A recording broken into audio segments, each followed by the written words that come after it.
Tuhan firman-Mu ajaib, kekal meski gunung menghilang. Tiada huruf yang gagal, tak terpatahkan siasat. Hidup seperti-Mu ya Allah, lebih dari emas. Aku bersaksi kitab-Mu, kitab yang suci. Mendengarkan firman-Mu, hibur hati yang luka. Terangilah langkahku kemanapun ku pergi. Biarkanlah firman-Mu berkuasa atasku. Ubahkanku, bebaskanku, ku mau menyenangkan-Mu. Salam jumpa pemirsa terkasih, saya menyambut Anda sekalian dimanapun Anda berada. Dalam episode yang terbaru, program studi harian kita, Semua Kitab Suci. Untuk pertama kalinya, kitab Yehezkiel, salah satu kitab Nabi besar di dalam Perjanjian Lama, sedang dipelajari setiap harinya selama 30 episode dalam program ini. Pada episode sebelumnya kita sudah selesai mempelajari pasal 2, dan hari ini kita akan mulai mempelajari pasalnya yang ketiga. Untuk memulai, izinkan saya untuk menyambut tamu kehormatan di studio, seorang hamba Tuhan, Saudara Yosef Riyad. Selamat datang, Saudara Yosef. Terima kasih, Saudara Riyad. Kami juga menyambut hadirin di studio, selamat datang. Pemirsa terkasih, kita akan segera memulai pembelajaran sesaat lagi. Tetaplah bersama kami.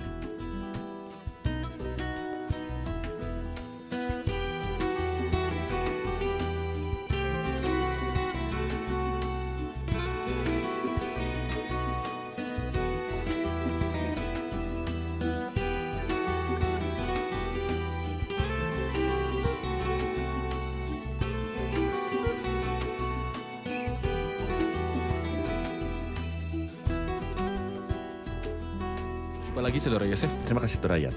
Kita telah sampai di pasal 3 dan ada hubungannya antara akhir pasal 2 dan awal pasal 3, yaitu soal memakan gulungan itu. Ya, Mohon beri gambaran tentang isi dari pasal 3. pasal 3 muat instruksi kepada Yehezkiel mengenai pelayanannya, dan bagian terakhir mulai dari ayat yang ke-15 memuat peringatan kepada Israel dan mempercayakan Yehezkiel sebagai penjaga. Hai anak manusia, aku telah menetapkan engkau menjadi penjaga kaum Israel. Jadi ada petunjuk untuk Yehezkiel mengenai pelayanannya kepada umatnya dan peringatan bagi umat Terima itu kasih. sendiri. Dia memulai pasal pertama dengan mengatakan firman-Nya kepadaku, "Hai anak manusia, makanlah apa yang kau lihat di sini. Makanlah gulungan kitab ini dan pergilah berbicara kepada kaum Israel. Maka kubukalah mulutku dan diberikannya gulungan itu, kumakan. Lalu firman-Nya kepadaku, hai anak manusia, makanlah gulungan kitab yang kuberikan ini kepadamu, dan isilah perutmu dengan itu. Lalu aku memakannya dan rasanya manis seperti madu dalam mulutku.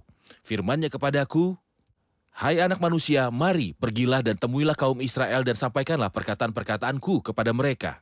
Sebab engkau tidak diutus kepada suatu bangsa yang berbahasa asing dan yang berat lidah, tetapi kepada kaum Israel, bukan kepada banyak bangsa-bangsa yang berbahasa asing, yang berat lidah, yang engkau tidak mengerti bahasanya. Sekiranya aku mengutus engkau kepada bangsa yang demikian, mereka akan mendengarkan engkau. Akan tetapi kaum Israel tidak mau mendengarkan engkau, sebab mereka tidak mau mendengarkan aku, karena seluruh kaum Israel berkepala batu dan bertegar hati. Lihat, aku meneguhkan hatimu melawan mereka yang berkepala batu dan membajakan semangatmu melawan ketegaran hati mereka. Seperti batu intan yang lebih keras daripada batu, kuteguhkan hatimu, janganlah takut kepada mereka, dan janganlah gentar melihat mukanya, sebab mereka adalah kaum pemberontak." Saudara Yosef, apa yang terjadi ketika dia memakan gulungan ini? Silakan. Ia berkata di ayat yang ketiga, lalu aku memakannya dan rasanya manis seperti madu dalam mulutku. Meskipun awalnya pahit. Tepat, Meskipun awalnya rasanya ini pahit, ya, penuh silakan. dengan ratapan, kesengsaraan, dan kesukaran. Dalam kitab Wahyu pasal yang ke-10, kita membaca bahwa Yohanes diminta untuk memakan buku kecil itu. Ketika dia memakannya, rasanya manis di mulutnya, tapi ketika dia memakannya, perutnya menjadi pahit. Artinya, ketika kita memahami penghakiman mengerikan yang akan menimpa dunia ini, kita tidak hanya akan bereaksi terhadap firman, namun akan bersatu dengan Tuhan di dalam pikirannya. Dialah yang tidak senang dengan kematian orang fasik dan yang menangisi Yerusalem. Dan juga menangisi orang-orang berdosa. Menurut saya, jika kita Memahami hal ini, kita tidak hanya bersatu dengan firman dan bereaksi terhadapnya, tapi kita akan bersatu dengan Tuhan. Jadi perut kita akan terasa pahit ketika kita mengetahui penghakiman mengerikan yang menantikan manusia. Mohon beritahu kami, Saudara Yosef, tentang ciri-ciri bangsa yang akan dibicarakan Yehezkiel di sini, dimulai dari ayat yang keempat. Jadi sebenarnya Tuhan ingin menyemangati dan memperingatkan Yehezkiel. Artinya dia ingin memberitahunya bahwa misinya mudah dan pada saat yang sama mengatakan kepadanya bahwa itu tidaklah mudah. Apa yang mudah di dalam pelayanan ini? Ia mengatakan dua hal, sebab engkau tidak diutus kepada suatu bangsa yang berbahasa asing dan yang berat lidah. Artinya dia akan mengajar menggunakan bahasa mereka yang dia mengerti. Kemudian di ayat 6, bukan kepada banyak bangsa-bangsa yang berbahasa asing dan yang berat lidah yang engkau tidak mengerti bahasanya. Jadi aspek mudahnya adalah dia akan berbicara dengan orang-orang yang dia kenal, orang-orang negaranya. Ini tidak sulit, dia tidak akan pergi ke Tibet atau Eskimo, melainkan kepada bangsanya sendiri. Namun pada saat yang sama dia ingin beritahunya bahwa ini bukanlah tugas yang mudah. Jadi dia berkata, sekiranya aku mengutus engkau kepada bangsa yang demikian, mereka akan mendengarkan engkau. Akan tetapi kaum Israel tidak mau mendengarkan engkau. Tuhan ingin beritahunya bahwa ada kesulitan dalam tugas tersebut. Apa kesulitannya? Meski ucapannya mudah dan jelas sekali, namun sayangnya bangsa itu tidak mau untuk menerimanya. Ini mikiran saya pada apa yang Yesus lakukan di dalam Lukas pasal yang ke-10. Celakalah engkau Korazim, celakalah engkau Betsaida, karena jika di Tirus dan di Sidon terjadi mujizat-mujizat yang telah terjadi di tengah-tengah kamu, sudah lama mereka bertobat. Tetapi sedihnya, meskipun Tuhan bekerja dan juga mengajar, kota-kota di mana sebagian besarnya telah selesai tidak bertobat. Dia mengatakan hal yang sama kepada Yehezkiel. Kamu akan pergi dan ucapannya mudah. Kamu mengenal orang-orang ini. Dan mereka mengenal kamu dan kamu berbicara dalam bahasa yang sama. Tapi sayangnya mereka tidak mau mendengarkanmu karena mereka adalah bangsa yang memberontak. Saudara Yosef, ada yang mengatakan bahwa mereka tidak mendengarkan firman Tuhan. Tapi yang lebih serius adalah ketika seseorang dikatakan tidak mau mendengarkan. Ya. Apakah ada kesempatan lain bagi seseorang yang tidak mau mendengarkan firman Tuhan, yang menyatakan bahwa dia tidak menginginkan Tuhan ataupun firman-Nya? Dengan sedih saya katakan saudara ayat bahwa iblis mempunyai Injil yang sesat. Digunakan oleh mereka yang mengajak ajaran sesat dengan mengatakan bahwa masih ada kesempatan lagi untuk bertobat. Mereka berbicara tentang restitusi, rekonsiliasi, dan pemulihan segala sesuatu. Di masa depan artinya pada akhirnya semua orang berdosa akan diselamatkan. Yang lain, Mereka akan kembali untuk hidup kembali dan mempunyai kesempatan lagi. akan diberikan kehidupan lain dan kesempatan lain. Sebenarnya ini adalah Injil setan. Apakah setan punya Injil? Benar, tapi Injilnya membawa pada kebinasaan. Persis seperti yang dikatakan pada Hawa, makanlah buah pohon itu, maka kamu tidak akan mati. Dia makan buah pohon itu dan kita semua tahu akibat pahitnya. Yang tidak hanya dituai oleh Hawa, tetapi juga seluruh manusia. Konsep yang sama juga terjadi saat ini. Dia mengklaim bahwa tidak perlu terburu-buru karena akan ada kesempatan setelah kematian. Sayangnya, beberapa orang percaya pada apa yang dikatakan setan dan menolak firman Tuhan yang benar. Mereka akan binasa. Benar. Setelah berbicara tentang orang-orang ini dan mereka tidak mau mendengar firman Allah, ia mengatakan di ayat 8, "Lihat aku meneguhkan hatimu melawan mereka yang berkepala batu." Mungkin ini menunjukkan kepada kita sifat dari pelayanan Yehezkiel dibandingkan dengan pelayanan Yeremia, orang yang menangis dan juga meratap. Yehezkiel yang kuat dibanding Yeremia yang emosional. Mohon jelaskan pada kami tentang sifat pelayanan Yehezkiel. Seseorang berkata bahwa Yeremia adalah nabi yang menangis seperti yang Anda katakan, sedangkan Yehezkiel adalah manusia yang memiliki penglihatan. Bukan hanya itu, tetapi dia memang seperti yang Allah katakan. Lihat, aku meneguhkan hatimu melawan mereka yang berkepala batu. Maka, peran Tuhan adalah mempersiapkan pelayannya sejak dari kandungan ibunya, bahkan sebelum dia mengenalnya. Inilah yang dikatakan Rasul Paulus dalam Galatia pasal yang ke-1, tapi waktu ia yang telah memilih aku sejak kandungan ibuku. Benar bahwa Saulus dari Tarsus dibesarkan di rumah orang Farisi dan dia menganiaya gereja. Tetapi Tuhan telah mengenalnya sebelum kelahirannya.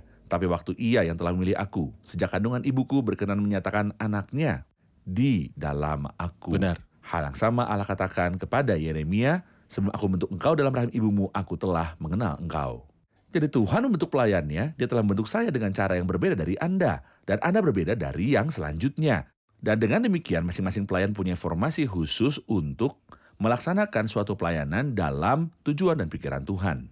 Jadi saya tidak bisa meniru Anda. Masing-masing mempunyai pelayanan yang ditunjuk dari Tuhan dan Dia membentuknya agar cocok dengan pelayanan ini. Yeskia tidak dapat melaksanakan pelayanan Yeremia maupun Yeremia tidak dapat melaksanakan pelayanan. Jadi Tuhan Yeskiel. mempersiapkan pelayannya agar sesuai dengan tempat dia diutus dan cocok dengan pembawaan firman yang cocok dengan mereka yang ia ajarkan. Benar. Jadi Yeskiel mempunyai karakter tertentu di pelayanan ini. Seperti yang saya tanyakan sebelumnya, kita perlu tahu apa karakter ini dan bagaimana karakter tersebut cocok dengan kelompok yang memang telah mengirimnya. Baiklah, jika saya mau konfirmasi apa yang Anda katakan. Ketika Daud pergi untuk melawan Goliat, Saul ingin menjadikan Daud sebagai pengganti Saul, maka ia mengenakan pakaian dan juga Untuk senjatanya. membuat Saulus yang kedua. Untuk membuat Saul kedua, sehingga ketika dia menang, Saul-lah yang menang. Tapi Daud berkata, aku tidak dapat berjalan dengan memakai ini, sebab belum pernah aku mencobanya. Artilah biarlah saya tetap apa adanya, sebagaimana Tuhan bentuk saya. Dia menggunakan tongkatnya, ketepelnya, dan juga batu halus. Faktanya Tuhan memakai dia, sehingga Daud meraih kemenangan besar. Jika Anda dan saya membiarkan Tuhan membentuk dan memakai kita, Dia akan melakukan hal-hal menakjubkan melalui kita.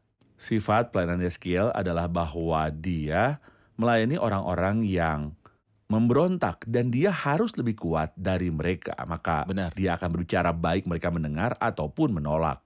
Dia berbeda dari seseorang yang sensitif seperti Yeremia, yang meskipun tidak menghadapi kesulitan yang sama seperti yang dihadapi oleh Yeskiel. Tapi karena beberapa orang membayangkan situasinya, dia mengajukan pengunduran dirinya kepada Tuhan berkali-kali. Namun Tuhan menyuruhnya untuk meninggalkan surat pengunduran diri itu di mejanya karena dia tahu bahwa Yeremia akan mencabutnya. Dan sungguh Yeremia kembali kepada Tuhan dan berkata kepadanya bahwa dia akan melanjutkan pelayanannya, suatu hormat bagi kita untuk melayani Tuhan.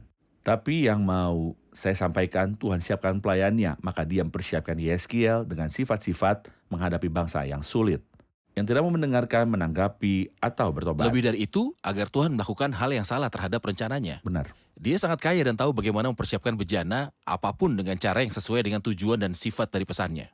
Jika perusahaan mobil dapat membuat mobil untuk gurun dan tempat lain yang berbatu-batu, terlebih lagi Tuhan bisa menyiapkan pelayan untuk tiap daerah menurut sifatnya jika saya mengizinkannya dan dia dapat bentuk saya sesuai keinginannya. Benar, terima kasih. Kita saksikan laporan dan kembali untuk menjawab pertanyaan. Ungkapan maka roh mengangkat aku adalah ungkapan yang indah.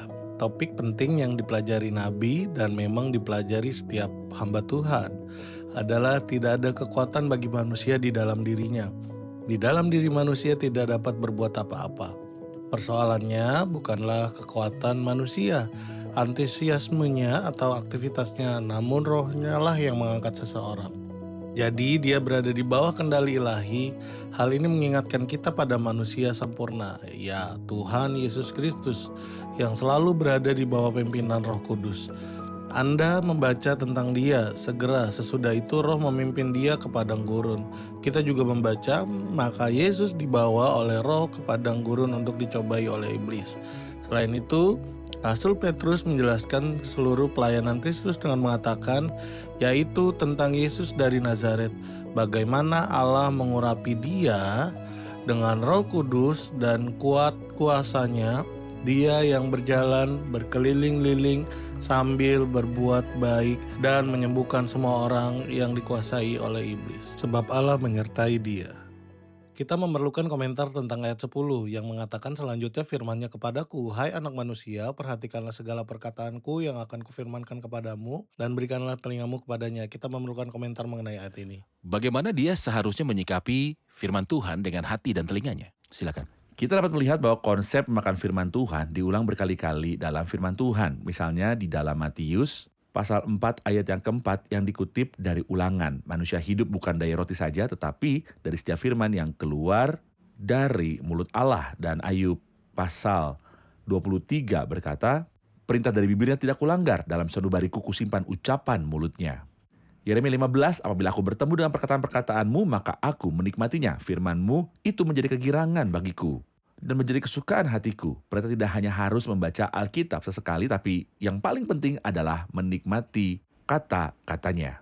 Lebih lagi, ia berkata kepadanya di sini, perhatikanlah segala perkataanku yang akan kufirmankan kepadamu. Artinya pahami maknanya dan bereaksi terhadapnya. Jika itu berisi pesan sukacita bagi orang yang bertobat, pergi dan beritakanlah itu dengan sukacita seperti Kristus di dalamnya. Lukas 15 menyebutkan sukacita sebanyak 8 kali. Dan jika itu adalah sesuatu yang memerlukan tangis, lakukan seperti Kristus dalam Lukas 19 ketika dia memandang kota itu dan menangisinya. Jadi Kristus bersukacita dalam Lukas 15 dan menangis dalam Lukas 19. Perhatikanlah segala perkataanku yang akan kufirmankan kepadamu. Dan berikanlah telingamu kepadanya. Mari pergilah dan temuilah orang-orang buangan. Katakanlah, beginilah firman Tuhan Allah. Sekali lagi, Tuhan menyuruhnya untuk mengucapkan kalimat ini yang telah disebutkan sebelumnya dan akan terjadi diulang demikian. Beginilah firman Tuhan Allah. Artinya, ini bukanlah kata-kataku, aku menyampaikan firman Tuhan kepadamu. Ia mengatakan di ayat 12, maka roh itu mengangkat aku, dan aku mendengar di belakangku suatu suara gemuruh yang besar, tatkala kemuliaan Allah naik ke atas dari tempatnya. Maka roh itu mengangkat aku.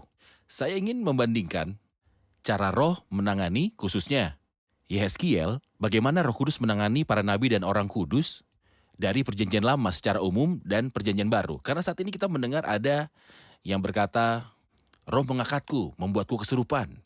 Atau roh menaruh perkataan itu ke dalam mulutku tanpa sepengetahuanku. Bagaimana roh berurusan dengan orang-orang percaya di dalam perjanjian lama dan baru? Sebenarnya saya tidak dapat menjelaskan hal ini, tapi yang dapat dipahami adalah maka roh itu mengangkat aku. Seperti yang kita baca di sini di Yehezkiel pasal yang ketiga dan dalam kitab Kisah Para Rasul. Roh Tuhan tiba-tiba melarikan Filipus, tapi ternyata Filipus ada di Asdod. Dan dalam Markus 1 ayat 13 kita membaca bahwa Roh Kudus menuntun Kristus ke padang gurun. Tentu saja roh adalah Tuhan dan Tuhan mampu melakukan segalanya. Tapi kita tidak boleh mengklaim atau menganggap diri kita lebih tinggi dari yang seharusnya kita pikirkan. Artinya jika hal ini tidak terjadi, maka saya tidak perlu mengklaim hal itu terjadi. Ya. Banyak orang mengklaim bahwa roh mengangkat mereka dan membawa mereka ke sana kemari. Padahal sebenarnya tidak. Mereka ini akan diminta pertanggungjawaban oleh Allah atas tuntutan mereka. Namun kita harus memahami firman Tuhan. Adapun Yehezkiel bahwa roh itu mengangkatnya dan membawanya ke suatu tempat. Jadi di perpindahan geografis dari satu tempat ke tempat lain. Memindahkan. Dan setelah dia selesai, dia membawanya kembali ke para tawanan di antara mereka. Artinya dia pergi ke Yerusalem lalu kembali lagi kepada para tawanan. Bisakah Tuhan melakukan ini? Tentu saja dia bisa. Roh Tuhan adalah Tuhan itu sendiri. Tentu saja topik perjumpaan Roh Kudus di masa lalu dan akhir-akhir ini menjadi topik yang besar. Tapi saya akan meminta Anda untuk menjelaskannya secara singkat. Cara Roh Kudus berurusan dengan orang-orang percaya dalam perjanjian lama dan cara dia berurusan dengan orang-orang percaya di perjanjian baru sekarang. Yang paling penting perbedaan antara perjanjian lama dan perjanjian baru adalah bahwa Roh Kudus tidak berdiam dalam diri orang-orang percaya di perjanjian lama karena penebusan belum digenapi.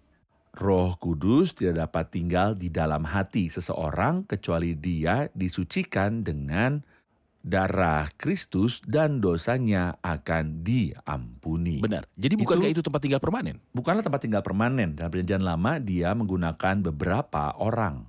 Mohon diperhatikan bahwa mereka adalah sebagian orang dan bukan sebagian orang yang beriman. Iya. Tentu saja tidak semua orang percaya dipakai dan tidak semua orang yang dipakai adalah orang percaya. Misalnya, Roh Tuhan menggunakan Bileam dan Saul bin Kish orang Benyamin itu. Jadi terkadang dia menggunakan orang-orang yang tidak beriman dan tidak semua orang yang beriman.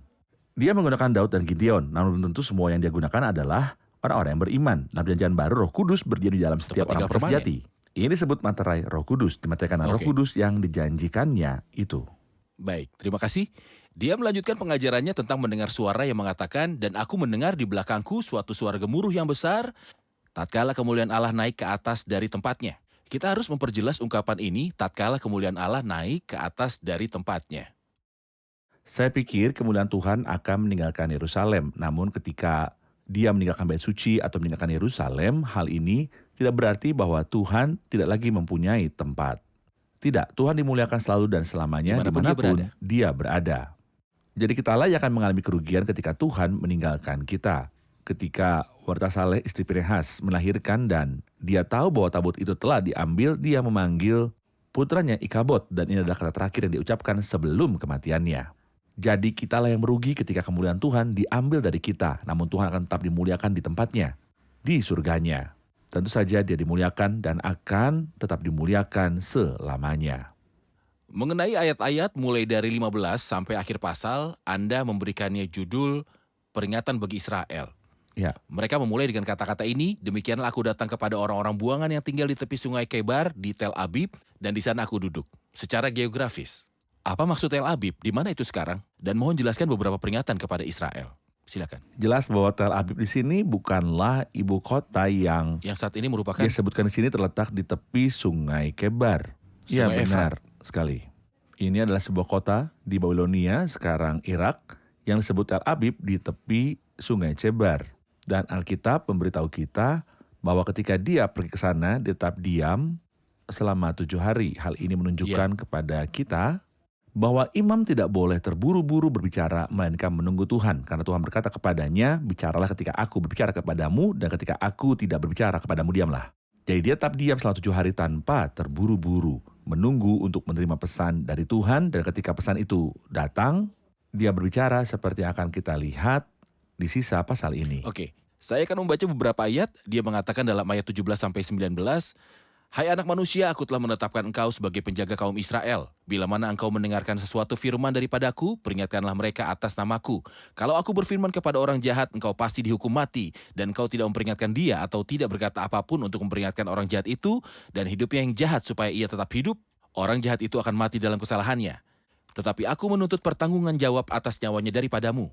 Tetapi jikalau engkau memperingatkan orang jahat itu dan ia tidak berbalik dari kejahatannya dan dari hidupnya yang jahat, ia akan mati dalam kesalahannya, tetapi engkau telah menyelamatkan nyawamu. Dia telah mengangkatnya menjadi penjaga kaum Israel. Apa yang dimaksud dengan penjaga dan apakah perannya? Tentu saja di masa lalu tidak ada radar yang bisa memprediksi serangan dari musuh.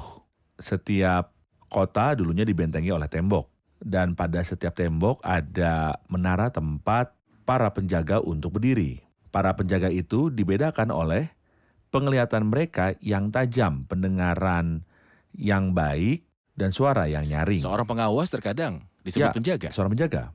Seorang penjaga akan berjaga dan melihat. Ia dulu punya penglihatan yang tajam dari jauh seperti Zarqa al-Yamamah yang terkenal dalam bahasa Arab karena penglihatannya yang tajam. Dan pendengarannya peka sehingga dapat mendengar suara serendah-rendahnya. Dan dia harus memiliki suara yang keras sehingga kapanpun dia merasakan adanya bahaya, dia dapat membangunkan kota yang tertidur. Dia akan berteriak dengan sangat keras untuk memperingatkan bahaya. Seperti sirene yang digunakan saat ini yang tidak ada di masa lampau. Penjaga adalah orang yang melihat bahaya dan memperingatkan. Di sini dia berkata, Hai anak manusia, aku telah menetapkan engkau menjadi penjaga. Anda harus memiliki penglihatan yang tajam dan pendengaran yang sensitif untuk mengetahui bahaya sebelum itu mendekat. Saya percaya bahwa setiap orang yang membaca Alkitab dapat mengenal bahaya sebelum bahaya itu datang. Tuhan tidak menganggap remeh dosa dan kita harus mengatakan hal ini kepada orang-orang dengan suara yang lantang. Atau ketika pedang itu datang seperti yang kita baca pada Yehezkiel pasal yang ketiga, dan engkau tidak memperingatkan dia. Orang jahat itu akan mati dalam kesalahannya, tapi aku akan menuntut pertanggungjawab atas nyawanya daripadamu. Darahnya akan ditanggung oleh Yehezkiel karena sebagai penjaga ia tidak memperingati orang jahat. Sedihnya penjaga Israel adalah seperti yang dikatakan oleh Yesaya 56, sebab pengawal-pengawal umatku adalah orang-orang buta. Mereka tidak melihat bahaya. Bodoh, mereka semua tidak tahu apa-apa. Mereka semua adalah anjing-anjing bisu, tidak tahu menyalak. Bahkan seorang anjing mungkin lebih berguna dibandingkan mereka. Suara anjing mungkin mengganggu, tapi setidaknya itu mengingatkan kita jika ada orang asing yang masuk. Tetapi mereka semua adalah penjaga buta, anjing bodoh yang tidak bisa menggonggong. Benar. Ini bencana. Apakah pesan yang diproklamasikan melalui program ini kepada semua orang dengan pertimbangan suara penjaga sebelum datangnya titik akhir? Bisa dikatakan sebelum datangnya Tuhan. Tentu saja, dan saya berharap dengan berdoa dengan sepenuh hati bahwa siapapun yang mendengar peringatan ini akan menanggapinya dengan sangat serius. Karena ini bukanlah kata-kata kita sendiri, melainkan demikianlah firman Tuhan Allah. Baik, kita akan menerima pertanyaan dari hadirin. Ayat 20 berkata, jikalau seseorang yang benar berbalik dari kebenarannya dan ia berbuat curang dan aku meletakkan batu sandungan di hadapannya, ia akan mati. Apakah ini berarti orang beriman yang saleh bisa binasa jika berbuat dosa? Jika orang benar berbalik dari kebenarannya, apakah dia akan mati? Dengan kata lain, mungkinkah seorang percaya binasa jika terjatuh? Mungkinkah? Sayangnya pertanyaan yang Anda maksud sedang ditanyakan berulang kali di beberapa kalangan Kristen. Ada yang menyatakan bahwa Orang beriman tidak dapat menjamin keselamatannya sampai akhir. Dan bahkan jika dia selamat, dia mungkin masih ada di dalam bahaya. Tentu saja pembicaraan seperti itu sangatlah bertentangan dengan Alkitab. Di mana Yesus berkata, domba-dombaku tidak akan binasa selama-lamanya. Dan yaitu kamu yang dipelihara dalam kekuatan Allah. Maka bukan kekuatan saya yang menopang, namun kekuatan Tuhan. Terkait ayat 20, Anda bisa melihat bahwa ia berkata, jikalau seorang yang benar berbalik dari kebenarannya, itulah kebenaran seseorang. Tentu saja kebenaran seseorang tidak bisa memberikan jaminan apapun faktanya, sebab sekiranya ada kebenaran oleh hukum Taurat, maka sia-sialah kematian Kristus. Maka kita tidak bisa mengandalkan kebenaran kita sendiri. Rasul Paulus berkata, bukan dengan kebenaranku sendiri karena mentaati hukum Taurat, melainkan dengan kebenaran karena kepercayaan kepada Kristus. Allah menjamin kebenaran kepada saya, dan sebab Allah tidak menyesali kasih karunia dan panggilannya, maka ayat 20 harus digunakan dengan konteksnya. Artinya tidak bicara tentang kebenaran Allah yang kita nyatakan di dalam Kristus melalui salib, tapi tentang kebenaran hukum, kebenaran manusia. Jika manusia berpaling dari kebenarannya dan berbuat jahat, dia akan mati. Tentu saja dia akan mati. Karena siapapun yang tersandung pada satu hal, dia bersalah atas semuanya. Oke, tetapi anugerah Tuhan, kehidupan yang kekal, Tidak pernah bisa hilang. tak dapat dibatalkan. Sebab Allah tidak menyesali kasih karunia dan panggilannya. Terima kasih Saudara Yosef, kita telah di akhir episode. Kita akan rangkum episode ini bersama hadirin.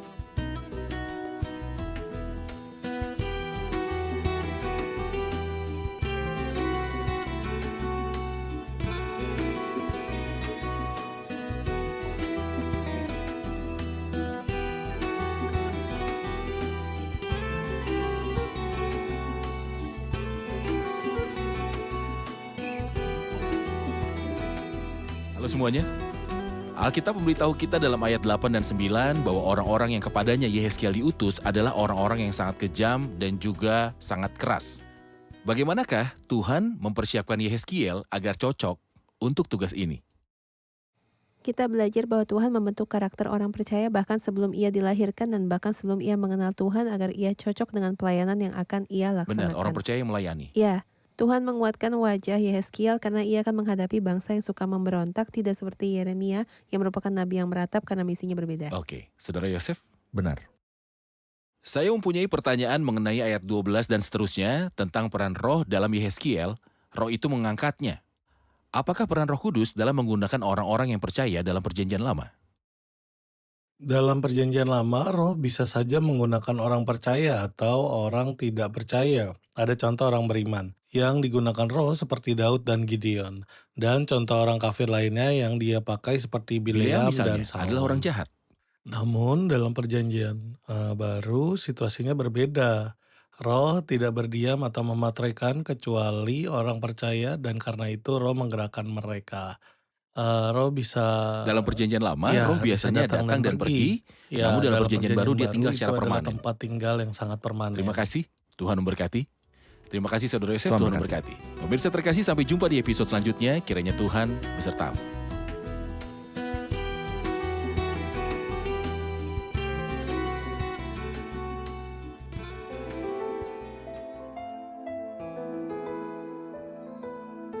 Tuhan firman-Mu ajaib, kekal meski gunung menghilang. Tiada huruf yang gagal, tak terpatahkan sia-sia.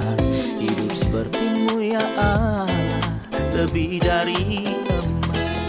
Aku bersaksi kitab-Mu, kitab yang suci. Terdengarkan firman-Mu, hibur hati yang luka. Terangilah langkahku kemanapun ku pergi. Biarkanlah firman-Mu berkuasa atasku. Ubahkanku, bebaskanku, ku mau menyenangkan-Mu. Tuhan firman-Mu ajaib, kekal meski gunung. Ubah dan bebaskan aku.